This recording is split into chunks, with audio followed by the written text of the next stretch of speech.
Hi, my name's Eli. Today I'm starting the process of turning this old water storage tank into a welding rod dryer. Well, like a storage cabinet for my welding rods.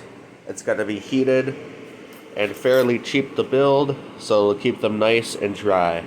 So first, I have to cut off the lip here so I can get inside of it, and this part here is going to end up being the door. Well, it looks a bit different in here than I expected. There's a second wall in there, so I'm just going to cut around the edge right above it. I'm going to do the same thing again, cut right under it there, and it'll just be a little bit shorter than I thought it would be at first. Alright, I got the top cut off. I just went right along a weld, so besides this one little hiccup there, it's all pretty straight, so it should line up pretty good again. But since just the way my tank is, it has this bladder in here to separate the water on the bottom from the pressurized air on top.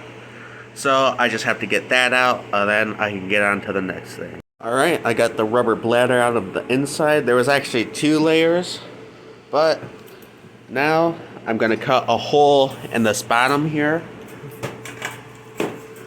And I have my heat lamp. We just had this for our chickens, but we don't have them anymore.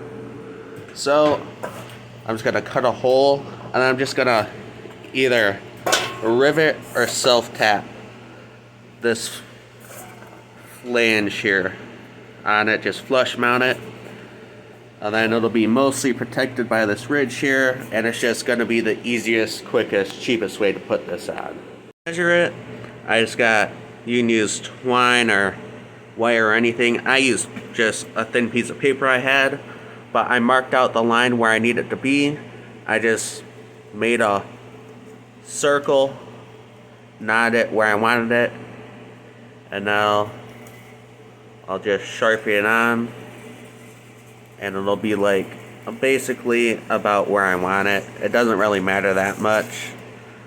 And I'll just do like a roughly cut around there, and it should be a good enough fit. Alright, I got the hole cut out. I just did a bunch of tiny plunge cuts with my angle grinder.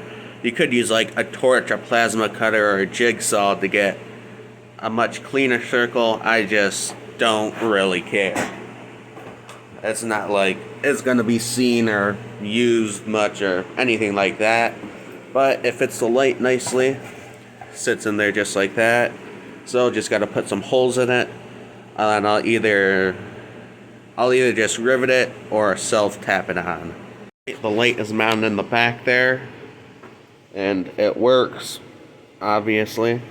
So before I mount the door on, I'm gonna get some of this in there. Just a nice reflective material, just more reflective than that will be in another layer. You could, if you wanted to, you could insulate it. I'm not going to, because I don't have like a heat shut off, so it's not going to turn itself off when it gets to a certain temperature. So there's really no point in going through a bunch of effort and spending more money trying to conserve as much heat as possible. But this is nice and reflective. I'm just going to roll it into a tube, stuff it in there, cut it. I'll put some on the inside of the door when I'm done with it. And then after that, get the door done.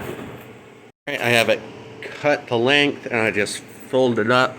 I put it in a circle. When I'm ready to, I'm going to pull it apart and just put a self-tapper or 2 through the top here, just so it stays wide enough. And then, well, I'm not going to do that yet, just because there's still a few things I have to weld on, like the hinge and the latch and stuff like that, so I don't want to burn this stuff because it's cardboard based.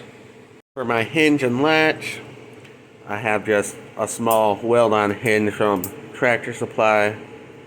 Just gonna do edge to edge, tack welded on. It'll be good enough. The latch, just a hook and eye. I don't really care. I'm just gonna poke it through and then tack weld it from the inside, and that'll work good enough. But before I do that, I have some rubber hose. I'm going to put a slit along one side and just put it over the slit going along there, just so it seals nicer and looks better, and I guess just because. So I'm going to do that first, and then I'll do the hinges and the latch. Alright, I got this edge on. It still doesn't line up perfectly, but it's better than not having it, so it's good enough reason for me. And I got the latch on. I just drilled a hole, screwed it in, and put some tacks on it. And I'm gonna grind these down just so they aren't protruding. But now pretty much the last step would be just getting my reflective material in here. And then on the front face, I'm gonna need some, and on the back face, if I have enough, I might put some back there too. But I'm not gonna worry about it too much, just because by the time the heat gets all the way to the front and then goes back, I don't really need it to bounce back and forth too much, so it'll work good enough for me. Alright, I got all the reflective material in. Up here, I just used a bolt. Just place it through the hole that was already there. I didn't want to go get fender washers, so I just tack welded two together. On the back here, I just got it to size. I just put 3 screws there so they can't slide past each other. And besides that, it's pretty much done. There are some gaps it's not airtight like a really nice one would be, but something's better than nothing. And when you look at this, and I have about $20 into it, and you look at the nice ones, which are over $1,000, there's definitely a big performance difference. But to me, it's not $1,000 worth of difference. So pretty much all that's left for me to do is hang this.